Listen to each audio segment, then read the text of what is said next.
94.1 WGFA, Eliana's Local Choice. 9:06 is the time. It's our featured interview, and this morning we're featuring Nexus Onarga Family Healing. Joining us is a clinical director. Her name's Melissa Olson. Melissa, thanks for joining me, and good morning. Good morning. Now, tell us a little bit about yourself, why you got into the field of mental health care for kids.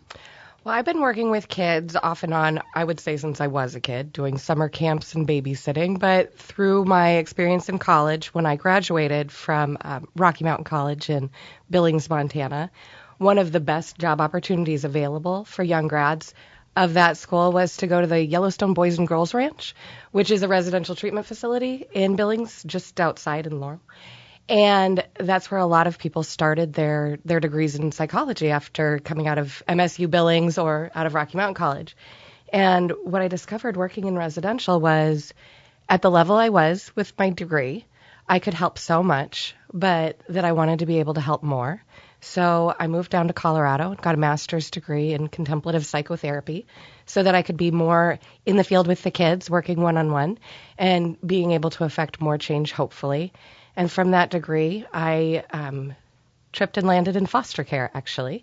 And I didn't know that that was my calling, but when I found my way into foster care, starting by being a therapeutic foster parent, and then eventually moving into foster parent support, I discovered that this was the world that I wanted to be in, helping kids grow up as healthy as possible and have the opportunity to get some access to resources that might help with the traumas and tribulations that they had growing up before they came into care.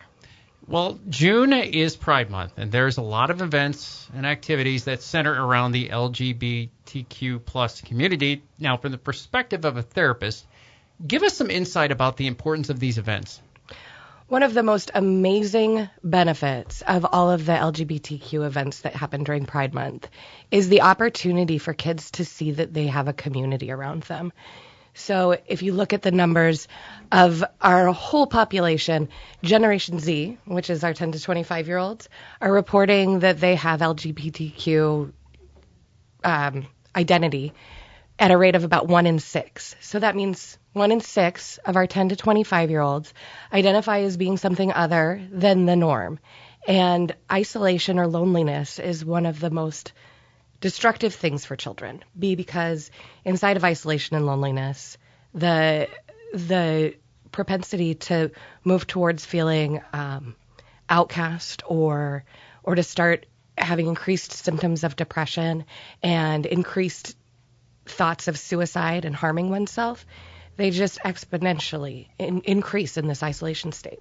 When we go and look at our LGBTQ events that are around Illinois State, in Chicago, in Kankakee, and even Champaign, all the different areas that have our Pride events, what we see is the opportunity for kids to belong somewhere and to see a group of people they belong with, which is incredibly powerful. Now, it sounds like the Pride events are a great way to promote positive mental health for the LGBTQ plus community. How significant is it then? So the significance is pretty huge. I already referred to suicide in my last statement, and as hard of a subject as that is, what we learn from organizations like the Trevor Project that does a lot of research into what is happening for our youth. In 2022, they surveyed 34,000 LGBT kids, and in that learned that 45% of those kids had thoughts of or attempts at committing or wanting to commit suicide, which is a huge number. But what they also reported is when they had one safe and supportive adult in their life, that dropped by more than half. And so the more that we can do and the more that we can be those adults and have that supportive role and that supportive environment for our kids that are working through these thoughts and feelings, the better outcomes we have as a whole community. No, absolutely. Melissa Olson, Clinical Director at Nexus Onarga Family Healing, our featured interview here on 94.1 WGFA. What advice would you give parents who might struggle to understand their child's sexual orientation or gender identity?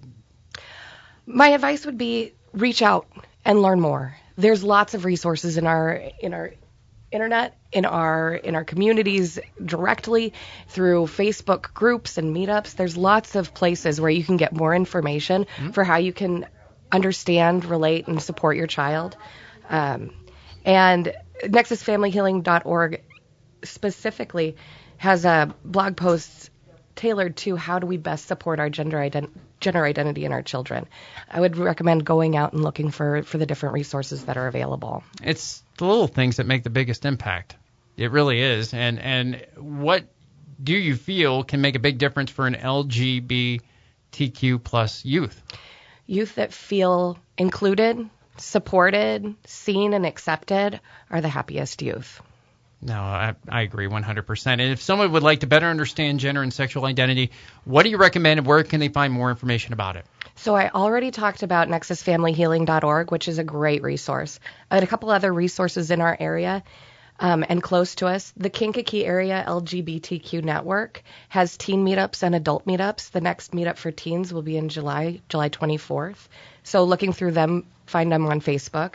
The Kankakee Rainbow Pages is another LGBTQ affirming business organizations, mental health organizations, and physicians listing that people can look into to get extra support.